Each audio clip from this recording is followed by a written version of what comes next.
Poštovani gledalci, dobar dan. Evo nastavljamo priče iz Kalifornije, iz Los Angelesa i okoline.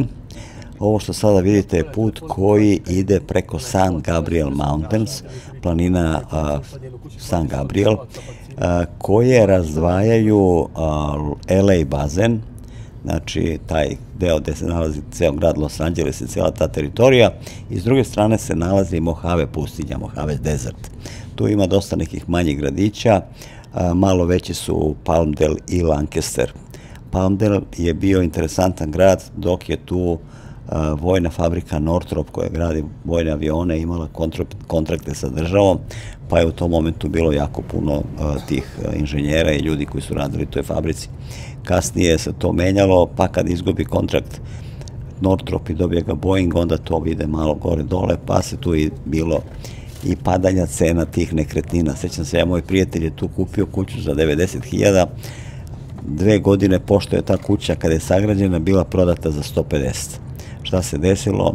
Northrop kompanija je izgubila kontrakt i na stotine radnika je tu otpušteno, ljudi su jednostavno morali da se sele za poslom, jer ono što se u Americi definitivno događa od uvek, a mi to nismo naučili, mi koji smo došli iz istoka i iz te neke Jugoslavije, Srbije, Balkana, kad ljudi izgube posao, oni traže posao gde će ga dobiti, pa to može da se desi da menjaju ne samo grad, nego i državu i da se sele totalno drugi kraj Amerike zbog posla. A poslovi idu gore dole. Znači, ovo sada vreme dok je trajala ova pandemija, a mnogo ljudi nije radilo, mnogi ljudi rade od kuće i sad se to isto dosta ovako stimuliše i promoviše taj rad od kuće što je moguće više. Mi ovde sada idemo da posetimo, to je kuća koja se nalazi između ta neka dva grada Lancastera i Palmdela, gde sada žive ljudi koje je moj drug Attila upoznao pre 10-ak i više godina i sa njima napravio igrani film, američki igrani film koji sam ja pogledao i verujte mi, film je zaista dobar, s obzirom da je snimljen sa jako malo para i da tu, pored tih par nekih glumaca, sve ostalo su ljudi koji su jednostavno amateri. Znači, mi idemo da posetimo tu porodicu tih Meksikanaca koji su silom prilika morali da napuste LA gde su nekada živeli, gde su živeli, da kažemo, u tom nekom gradu i okrugu koji se zove Watts, to bi ljudi rekli, to je neki South Central, centralni deo Los Angelesa koji, da budem iskren, i ja kad sam radio predno 15 godina za neku kompaniju, pa smo radili neke škole, radili smo baš u tom South Centralu i prva stvar je bila, pošto smo radili popodne, da nikako ne zalazimo u neke poprečne ulice, samo ako idemo da večeramo negde u neki restoran, samo ako je restoran na glavnoj ulici i da si osvetljen.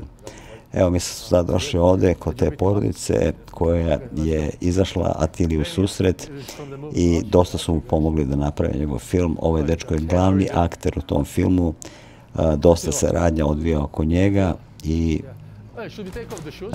interesantna je priča da je Attila, pošto je on živeo u tom Wattsu i išao je u tu školu gde idu svi ostali ljudi iz tog komšiluka, a Los Angeles je poznat po tom kraju da ako živiš u toj eriji tamo gde ima puno tih bandi, ti moraš da budeš član bande ili će ta banda da te maltretira i da te zaista baš urniše, kako bi neki rekli. To su ljudi dosta siromašni, radni, vredni i ovaj dečko kojeg ste vidjeli, njemu je zavijena ruka, jer opet je morao da se pobije negde, da se potuče. A ovo što sad vidite, to je urma jednog od ljudi koji je učestvovao u filmu. Dečko je pomagao Attili puno oko snimanja filma, međutim, za vreme dok su oni taj film snimali, njega su članovi neke bande bukvalno ubili na vratima i ne znam koliko metaka je kroz njega prošlo. Evo, on sad stoji ovde na ovoj urmi i kao neka uspomena na nekadašnji mladi život koji je izgubljen, eto, tako bez veze. Da Amerika nije baš tako sjajna i da ima tih loših erija, to definitivno postoji. Najgori grad za život po pitanju kriminala je, kažu, još uvek Čikago.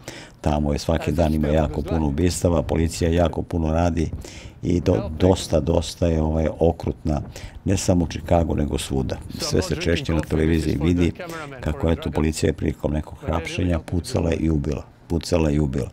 Često se to događa, ali ne bi se to dogodilo da svi ti ljudi ne izazivaju i ne prave se onako, ne da kažem bahati, ali ako vam neko kaže da ne smete da pretite nožem, pištoljem ili bilo čime, to znači da se ne sme, jer ovi vade i pucaju i bogami i ubijaju.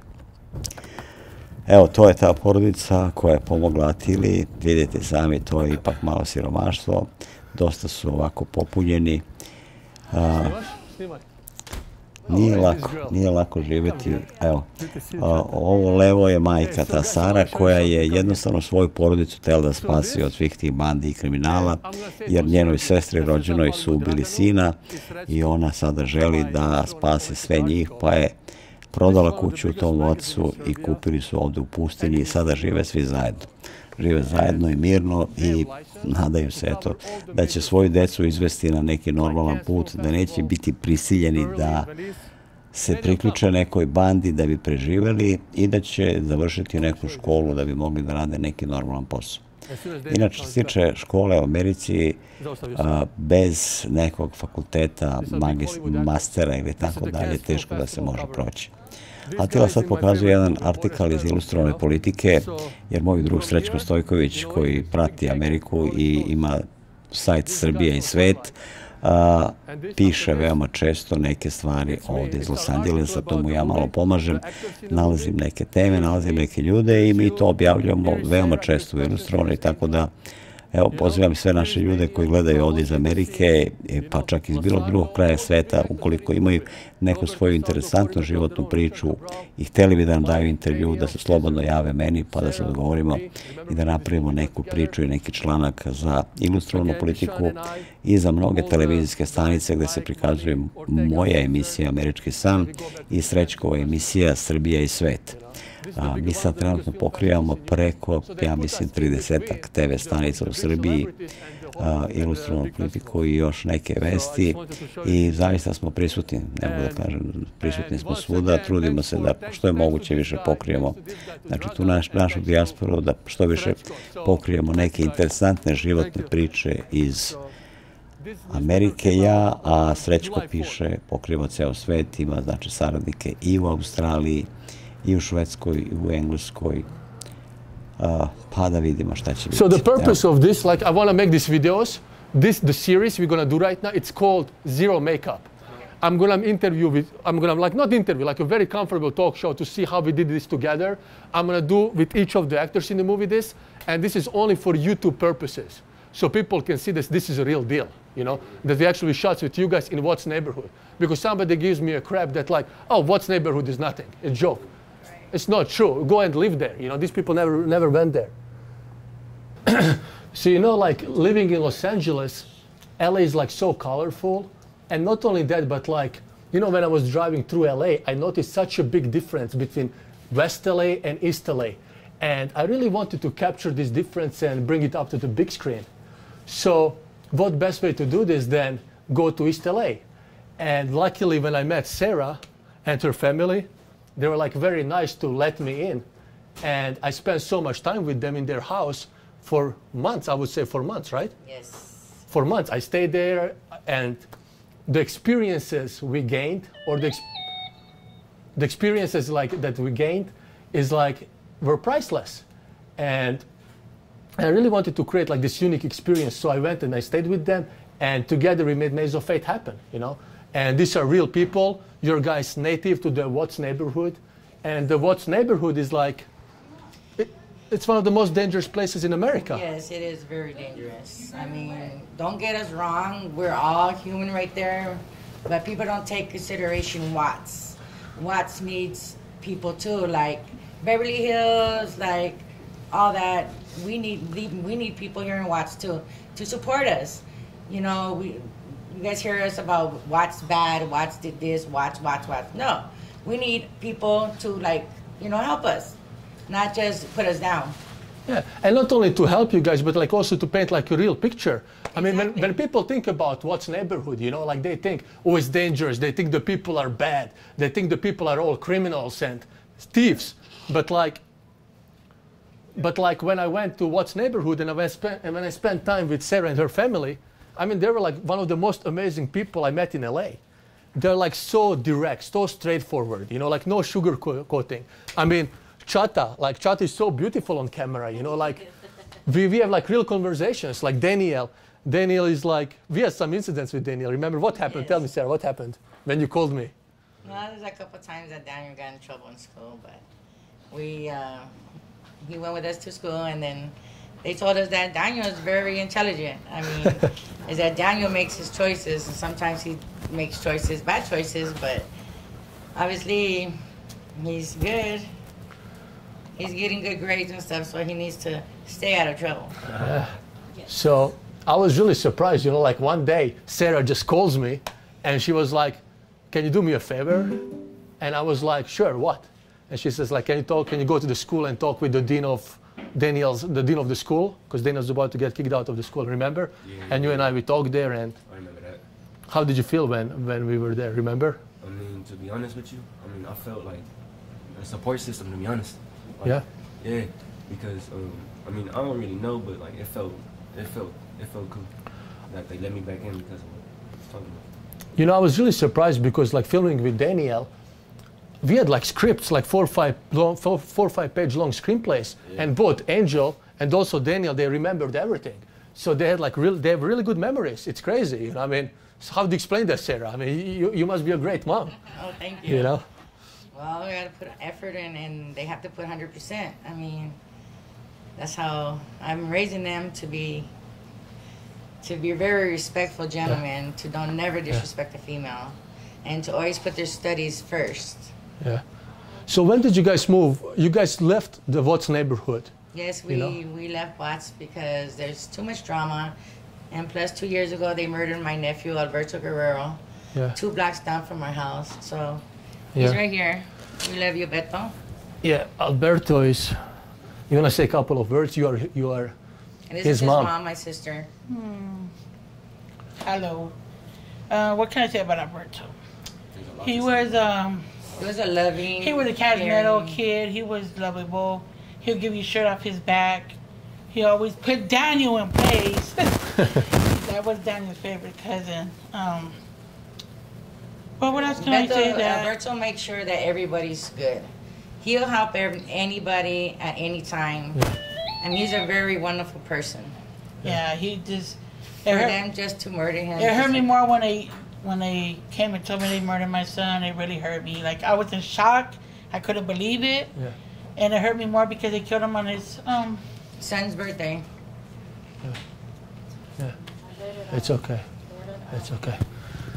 It's okay. It's better not us, sis. I mean, Alberto, he grew up in the West neighborhood. and he did a I lot of tried my things best for a to lot of raise him, people. and he's a pretty decent man. I can't say bad about my son because he always made us laugh. When there's stuff like when people were sad and blue, he was there to make everybody laugh. Yeah. You know, he was always saying he wanted to be a fireman, but then he said he didn't want to run into fire because he was scared of fires. But other than that, he was the type of person that would give you a shirt off his back. You know, and then he grew up in the streets of Watts. He was raised there. He wasn't born there, but he was raised there, and he always said that this was his city. He loved Watts. Regardless, my kids went to school in Watts. They went to 92nd Street School, but they attended Jordan High School, Locke High. Locke High School, and it was fun to raise him. He was an adorable person, and I would just hope and pray one day we'll get the justice that we need for him, and Yeah. his son will grow up to be cosmetic like him and full of I'm sure. energy and full of love. And one day I wish you guys would get the chance to meet his son one day if I ever get the chance to bring him around. And you guys are, he's an amazing kid. He was really amazing, you know. Yes. Like one thing I really want to say about Alberto, I didn't know him obviously as well, or I wasn't as near as you guys were, but I remember he was working at the time. He had like a daytime job, Yes. and then security guard. he was a security guard, Yes. and he was working all day, like right now, or sometimes he was working up to 12 hours. Yes. And I remember this very clearly. He came to the set, he came to the house, we were filming, right? And I was like, hey, Beto, how are you doing? Good, good, good. He asked me, how can I help you? He was so selfless, you know? And he just wanted to go out of his way and do his best to aid this project. I mean, I never experienced anything like this, especially in LA, where people are like, have so much ulterior motives, like they want something, they're playing around your back, you know? But Beto was so honest, such an inspirational character, you know? And his energy was like so motivational to do our best on set, to turn this whole experience into something great. Right. In respect for him, you know? Yeah. I mean, remember, he was like doing everything for us. He had a role in the movie. Yeah. He was helping, he was bringing food. He was like, what more can I do? Amazing. So it must be super hard for you, you know? It's hard for us. Well, yeah, it's hard. Like I said, the first time when they came and told me they murdered Yeah. him, I didn't cry because I wasn't shocked. Yeah, yeah. Like I said, I was like, wait a minute. I talked to my son at 10 o'clock, and the detectives came to my house at 3 o'clock saying that he was pronounced dead. It's like, I went into anxiety. I didn't know what to do, so I ran upstairs because they were asking for my older son. So I laughed for a minute. I'm like, my older son? I'm like, you're asking for his brother? And like, and they're like, yeah. I'm like, well, I just seen him, like, my son is upstairs. And what hurt me more is when I ran upstairs, and first thing I did is I told Frank, I go, Frank, get up there, this murdered Beto. Because we're about to walk down the same street where they murdered my son. But Frank like, no, Ma, let's just go back. Let's just go back. For some reason, he told me to come home. So imagine if I would have walked down the street and seen my son in the street, I would have probably just freaked out and tried to beat up people. I don't know. As a mother, nobody knows the pain that a mother goes through. I can't even imagine. And I don't wish death on nobody's family, or, you know, I feel remorse when people's kids die because I know how they feel. You know, like, it's not like easy feeling to bury. Your kids should bury you. You should not bury your kids.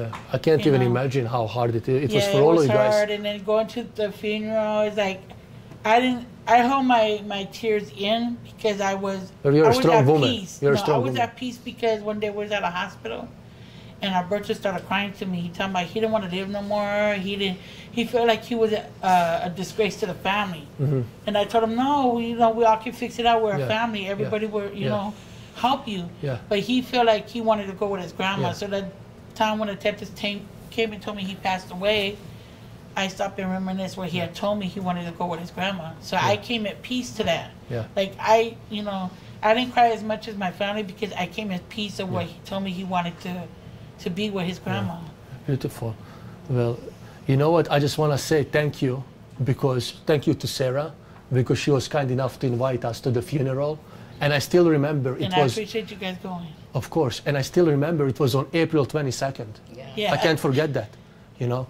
And as a respect, and I always wanted to do that, Chata is wearing his shirt in the movie. Right. You know, so it's life happens, like things like this happen, tough things happen, you know, but like all these emotions I feel like makes us stronger. And when I look at you guys, this accident didn't separate you guys, but instead it made you closer. You know, like Daniel is working harder to prove himself that he can be successful. Angel, look at Chata. I mean, all of you guys just like grow so much closer together.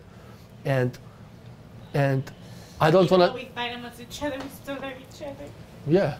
And one day I remember what Danny was telling me that they took his brother, because Danny and Beto were like a pea and a paw. Yeah. That was like his brother. He don't have an older brother, so he looked up to Beto as a brother.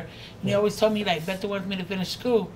Well, just, you know, put your head together and finish school. Don't do it for you, or we'll do it for you and do it for him too, because he's in heaven looking down, and he could be real proud in heaven that you achieved something in life. Well, it's a very emotional moment, but at the same time it's so inspirational, because now it comes down to that, let's make Alberto's spirit proud. Right. You know, like, what can we do to succeed? Because we cannot. I know when I lost my mother, for example, you know, and for example, I grew up in a war, you know, like a decade-long war. So lots of people lose their life, but instead of that thing crashing us down and, you know, making us going insane and get depressed and go on drugs or whatnot, we have to find somehow strength to make those people behind us proud. People who came before us, to make them proud with our hard work and dedication and how we operate, you know. So I'm just like, I don't want to say like glad or happy or lucky, but I'm just like grateful to be part of your environment, not your environment, but the family. Because when I came to LA by myself, and LA, I would say, is a very lonely city. People are very lonely. Lots of people are very depressed, you know, very depressed. People, I don't feel like it's hard to communicate. It's easy to communicate superficially, but like, there's some people that are ignorant. You say hi, they just look at you, and Yeah. you try to help people, and they just look at you like you're Yeah. weird or stuff. Yeah. Me and my family, I raised my family right. yeah, You know, if they see somebody in distress or need help, Yeah. they help. Yeah. We all help. If we even feed the homeless when we're living in Watts. But here's a question I have. It's so mind-boggling for me. You know, like you guys grow up. Let's say it's poverty. I mean, Watts neighborhood? It's tough. I mean, correct me if I'm wrong, but like the only reason to survive is if you join the gang in the Watts neighborhood. Like, tell me, I mean, Daniel knows.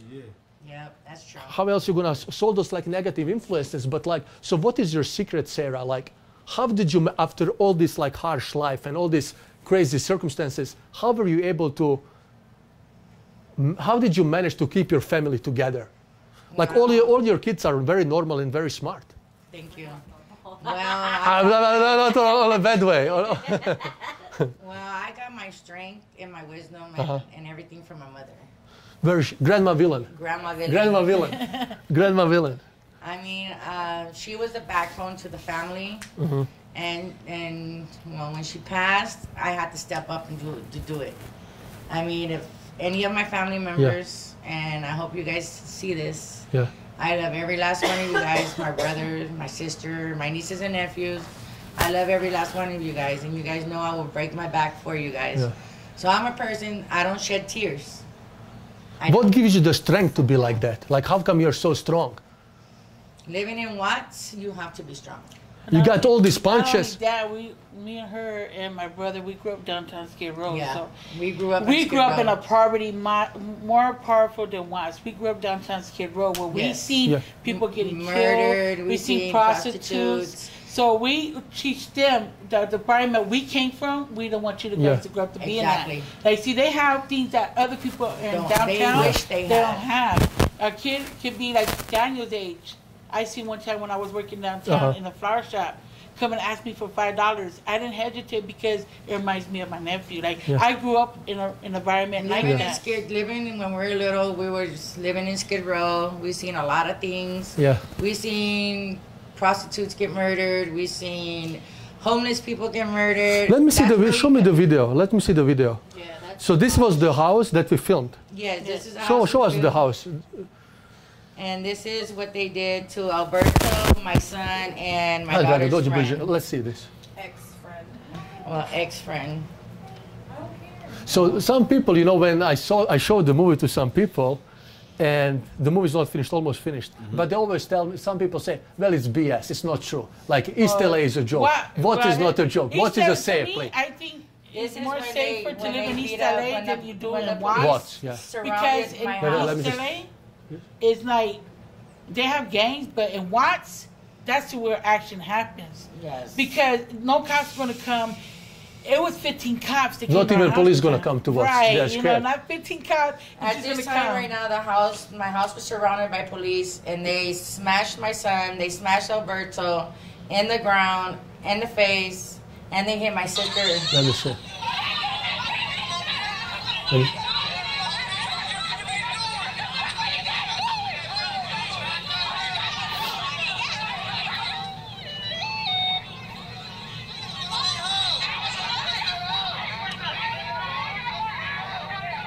See, that's Alberto they have on the ground. They Yeah. had my son. That's on the Alberto. ground. How many police came that day? It was like over 30 or Yeah, 40 because police. they were Over not- 30 police. Yeah, they were on a bike. Probably the whole police station. So this is the house that we filmed the whole movie.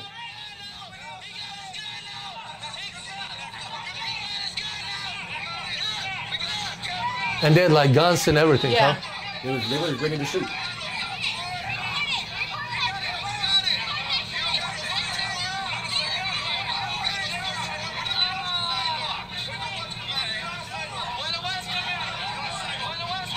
Okay, okay. Well, enough, okay. Well, yeah, I mean. Yeah, we go through when we were living there, we went through a lot of shit, especially with the LAPD. Yeah. I mean, you can't even walk down the street without them telling you, get next to the car. You're doing this, you're doing that when you're not even doing nothing. So how did you feel like me being there with you guys? Like, why were you like why did you open your heart for me? It's so surprising because in LA, nobody wants to help. You know? Because that's how my mom raised us. My mom raised us right. My mom told her never to be... Never turn your back on nobody. Yeah. I mean, if you see a homeless in the street, you have your last dollar, give it to them. If they come to your house knocking on the door, you don't even know if it's God or Satan. So you have to feed both of them. That's how my mom taught us. What would you say, like, for example, all these, like, rich people in LA, right? They're sad. I mean, they're sad. I mean, rich people are sad because... I know they're rich and they're doing what they have to do to get to that point, but you know, there's some people like in Watts, Inglewood, Compton. Yeah. Look at me, Sarah. Just me and you are talking. Tell me. Keep going. I mean, yeah. I mean, I know some football players, some celebrities like Snoop Dogg. I love you, Snoop Dogg, because you sponsored my grandson's football and you're still sponsoring him. Thank you very much, Snoop Dogg. You know, Snoop people Dogg. like that.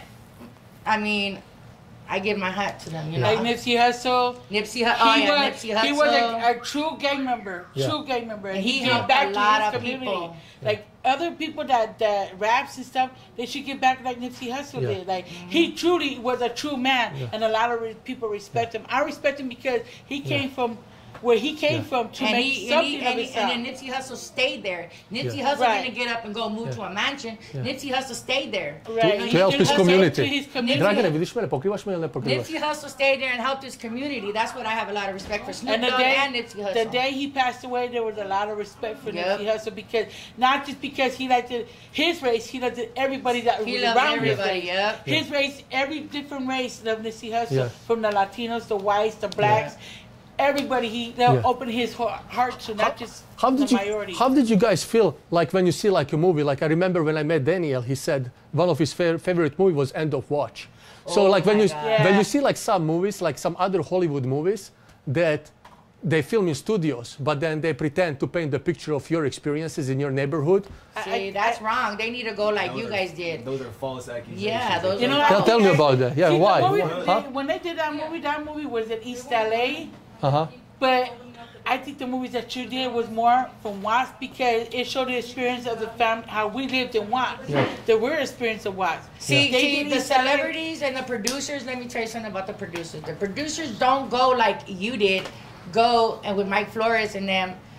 And see, Mike Flores is my homeboy. Yeah. He's Grandma Villain's grandson. Yeah. So he asked me and I said yes. So you guys came to look at my house. You know, you guys, I mean, the producers have to go out and talk to people. Yeah. Like you did. Yeah. They do their movies on false pretense. Man. You gotta come and sit like you guys gotta come and sit and talk to people, you know, what you guys feel, how is this? Can we do like a little scene with you guys, what you guys are all about? No, they don't do that. They don't. You can't paint nobody's life. Exactly. If it's not what they live in. Like most of these rappers too, they're gonna portray something that they ain't never really did. They're not gonna really go to the field and really get in there like if like they really somebody that they're talking about. And like most of their movies that people be making about the hood and everything else, man. But here's the thing: what's interesting to me, like everybody in LA, they talk. Nobody goes to your neighborhood, for example, but everybody says, "Oh, I know what's neighborhood. Yeah. Oh, I know how it is to live there." But you don't know because because you don't live there. So you just like paint a false picture. Because they scared of Watts. They think Watts is a bad neighborhood. Yeah. We're not bad. People in Watts are not Not bad. everybody in Watts Yeah. is not bad. It's just the community and the way the people are living. You know it makes it hard. Huh? You know what Watts stands for? No, tell me. The words in Watts? Alright, the W is for we, the A is for we are taught to survive. Wow. We are taught to survive. Wow. And that's what people do in Watts. Here's one thing I experienced. Like, I think, since you are guys growing up in Watts, and tell me your opinion, since you're guys growing up in Watts, you spent your life in Watts, it's so hard there.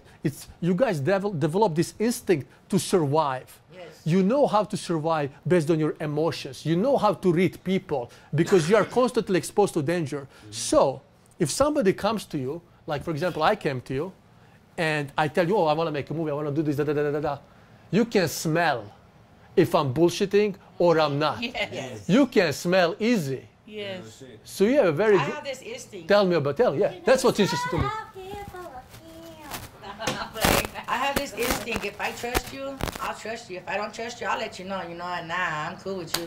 Tell you straight up. I tell you straight up. I don't bite my tongue. I don't bullshit around the room. It's like when we feed the homeless people and once, like there's a guy that come to our house, we used to feed A him. young kid, yeah. People used to look at us like, why are you feeding doing a that? crackhead or why are you feeding him? Why are you feeding him? It's because you don't know when in the next day you might be down and out and you might want somebody to help you. And that person that we helped up in once, you know, he always was thankful. We always help people in Watts. We always help people. Right. Like, you know, we might be a type of person that... We might not have much, but if we have it, you have it. If we don't have it, we don't have it. But you guys have like a very good spirit, you know? Yeah, I mean... But so, it seems like life gives you so many punches, but you don't give up. No, we don't. You keep going, we keep My going. mom always said, when you get knocked down, always pick yourself up and wipe yourself off. Yep. Don't sit there and cry and mumble about it. It's like in that movie, like the Rocky Balboa, like how Sylvester Stallone says, it's not about how hard you can get punched, it's how hard can you take punch and keep coming back, you know? And you guys do that beautifully. I mean, it should be the example to many people, many rich people who raise their kids and their kids end up, you know, on drugs or depressed. I mean, why are you depressed? That's what you know? me out about a lot of rich people. I be seeing, I mean, all these kids, they got their nannies, they got their daddies don't pay attention to them, the mama don't pay attention because they're over there doing their thing with their little homegirls and stuff, and the kids, where they at? Either with the nanny, they don't know nothing about life, their parents don't really give a crap about them, they say they do, but they don't. But I think they should be more parents and raise their kids their own instead of having a nanny and somebody have a butler or people that cooks. They should look away. We gotta do it, man. But you are taking care of like how many people? Like 20 people you take care of. And then you have a full-time job. Yes, I do. And then Daniel goes to school and then he has a job to help the family. And then you have, and then Chata has. I mean, you guys just like help each other subconsciously so much. Yes. And that's why you guys, every time I come, you guys always like so happy together. Like I come here and I cannot help but smile because, I mean, it's contagious. I think like, and it's a hard life. When I teach you lemons, you gotta make lemonade. That's how I figure it. Like once you get kicked down, you gotta pick yourself up and just do it. Like but it's very easy to say. Yeah, it's easy to say, but it's easy to say, oh, my kid died. Yeah, I mean, when you have to experience it emotionally, I mean, like I can't compare to that. Like to me, like other people are like, oh, I know your pain and I know your emotion. No, you don't. No, you don't. No, you don't. Once you live what I lived through and what you have to experience. Exactly. You can understand and tell you. Yeah. You know, like I wish. Look, this is one thing I wish. I wish one family, one rich family, let's trade places. Yeah. You live in the shoes that we lived in Watts. That's why I moved to Lancaster. Let's see how would they feel with just a one stable job and watching kids and stuff. Let's see how they do it. But I think if they do such a thing, I think that would be very sobering for them. And I think that would make them a better person. Because that would teach them the details, the little things to appreciate in life. So that's going to give them a strong foundation. You know what I know about these rich people? They hold their nose up to the poor. Exactly. To the less fortunate. Yeah. But when they come and live a life to the less fortunate and the poor, see, we're not poor. We're in middle class because we have. You are not poor because you are smiling all the time. You know, you are not poor. You know? We're not rich in life, but we have what we want. We have material things. We have a roof over our head. We have food. We have a family that loves one another. Other people, rich people, they have family, but no, you know what? They're always fighting. It also, this is what your guys talking about. It also hits me in a different way. Like people have like $10 million to make a movie, so they go to studios. They hire the best actors. They have the best crew. They have the best studio sets, and they say, "Oh, I had such a hard time to make a movie." Well, look at how we did the movie. I mean, we went to the neighborhood, we lived with you guys. We didn't want to paint like a false picture. And we wanted to. Slept there because you slept there around 3, 4 o'clock in the morning. I remember, like 24 hours a day you were at my house. 24 hours, exactly. But remember, like it was like so many shooting, and you said, "Guys, come into the house. Don't go outside right now." Yeah, and Chata was closing the door and looking through the window. Right. Yeah, there's certain hours you don't go outside. You can hear shooting in our alleys. You can hear shooting. It's not like we say Watts is bad. It's like we said. No, I love Watts.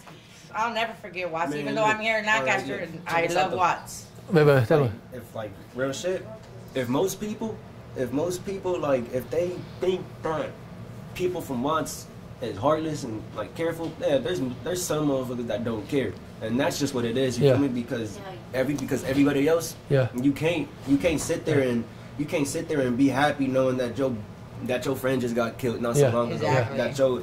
Then you gotta wake up worrying about if somebody's gonna just shoot at you, or if like the cops is gonna hold you up or some bullshit, or beat you up, or shoot you for no reason. Every day, walking to school, coming home from school, harassed, getting banged on. It's just another day, normal day. For no reason. But then like at some point, people like me, I got used to it. It was. Well, because you are strong, and you are strong thanks to Sarah also. Exactly. That's exactly why I love her to the fullest. Because no matter what go on, I don't care how bad life get. I cannot turn my back on my family no matter what. This is my blood, and this is how I'm. Respect. This is how I feel. Beautiful. Because ain't nobody can take what we know about how we live. How old are you? I'm 16. He's 16 years old, and look at how he talks about his mom and his family. That should be an example. That should be something you're very, very earned it, and you are very proud of, I'm sure. Of course, I'm proud. Amazing, Daniel. And you know. To be honest, I know I mess up in school. I fight a lot, and I do this and do that. But to be honest, I'm gonna do my best to do what I gotta do and make sure that I can make a name for my family. Beautiful, beautiful, beautiful. And you know what? I took lots of risks to go and film in your neighborhood. Hell Yeah, you did. Hell yeah. Not just you. I really, the honest truth, I was looking at you like, and I told my sister, I'm like, is he crazy or? Why? Why am I crazy? Is he freaking crazy? Do he know where we live at? Like, really? To be honest with you. Tell me. All respect aside. Ne sada. Sasvim baš zagreo. Dragi, jel pokrivaš mene dobro? Jel ne baš? Hold that thought. I want you to tell this. For sure, I got you. Check my beans. Hope you